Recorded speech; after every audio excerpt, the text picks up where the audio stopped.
We're joined by Harry Siemens on RealAgriculture.com. Harry is with SiemensSays.com. Welcome today, Harry. Good morning, beautiful morning, and it's great to be here. Yeah, Harry, what is going on in Manitoba? We've had a provincial election, and you elected an NDP premier. Well, what's the story on that? That's for the fourth consecutive time that we're going to have an NDP premier in Manitoba.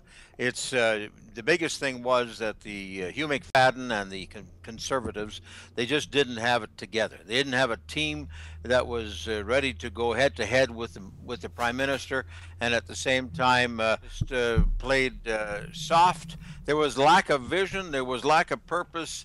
And it just didn't happen. 10 months ago, they were 10 to 12 points ahead, but he hadn't been campaigning at that time.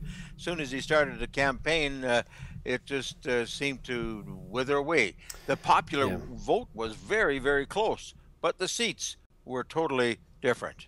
Yeah, it almost sounds like a similar story in Ontario with McGuinty getting reelected. Sort of the same thing, hearing negative things about how the Conservatives ran their campaign.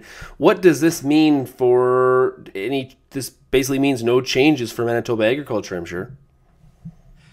You know, you're absolutely right. The thing that worries me the most is that we may see more changes going towards more regulations, more to the left, more things like we're going to stop hog manure from running into Lake Winnipeg, as the Premier said before the election, Bill 46, which has put a total ban on hog production, at least for expansion purposes concerned, right across the province. And the industry initially said, you know, we can live with that if we just keep working at it. But the big boys, Maple Leaf, unofficially have told me they're concerned because they need 4.5 million hogs every year. You know that when you have an industry that can't grow. One example, a hog farm on the Hutterite colony, Starlight Hutterite colony, 600 sows, great operation, efficiencies, improved genetics, has really, you know, where the 600 sows produced X number of hogs before, they're now to 900 to 1,000 pigs that they have to feed off of site. They thought they'd be able to expand, put up a little barn and house these barns and take advantage of that efficiency.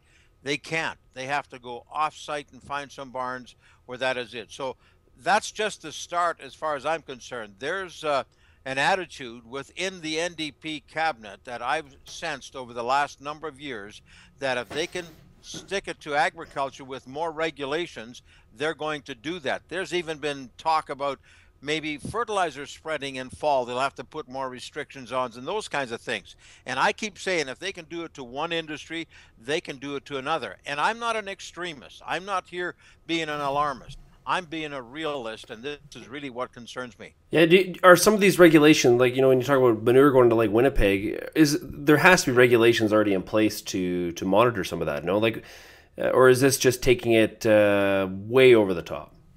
It's taking it way over the top. You are right on the first point. There are regulations. If you talk to Carl Kynoch, the chairman of Manitoba Pork Council, himself a producer, he will tell you had they enforced all the regulations that they have been enforcing upon them over the last 10 years, there would be no problem. But at the same time, we have to also be careful that while 15% of the phosphorus going into that lake is deemed to come from agriculture, maybe 1.5%, not even, is coming from hog production. And you know, and your viewers know, Shaun, that hog manure running into Lake Winnipeg is about as apt to happen as molasses running uphill in January in the middle of winter.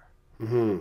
So, Harry, what position has the NDP provincial government taken on the wheat board issue? Because that would definitely seem to fly in the face of their mandate. They spent $250,000 right off the bat during the Stanley Cup playoff finals and really attacked the federal government on that issue.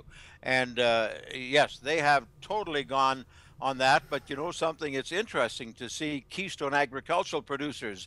Doug Chorney has become a great friend, you know, where they've said, you know, let's move on already. The federal government has made a decision. Let's get the best we can for producers instead of just kind of letting it drop at this point. So, yes, the NDP government totally opposed. Hugh McFadden, the leader of the PC party, he's since resigned and will be stepping down when they have a new leader. He came out towards the end saying that obviously they would like farmers to have choice. They would like to see that translated into economic development in rural Western Canada. Yeah, so I guess as we look at this the landscape here, what do you think?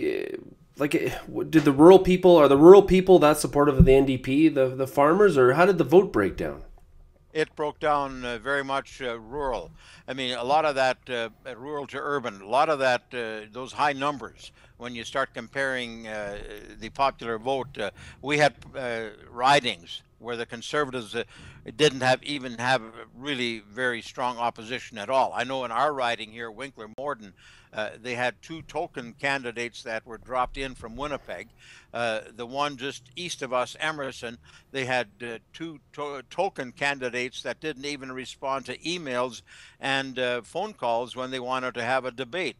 And so some of those things happened right across the rural parts of Manitoba. Not all. You get into Dauphin, where Stan Struthers, the Minister of Agriculture, it looked like he was going to have a tight race. He really didn't have a tight race. He was reelected.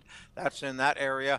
But you go east and you go along the south, and then parts of the farmland were strong Conservatives. They needed to get Brandon, they needed to get Winnipeg, and they didn't get the southern part of Winnipeg where they thought they were going to translate some of those NDP seats into Conservative seats. Okay, well, Harry, thanks a lot, and we will definitely talk to you again soon, and good luck in Manitoba.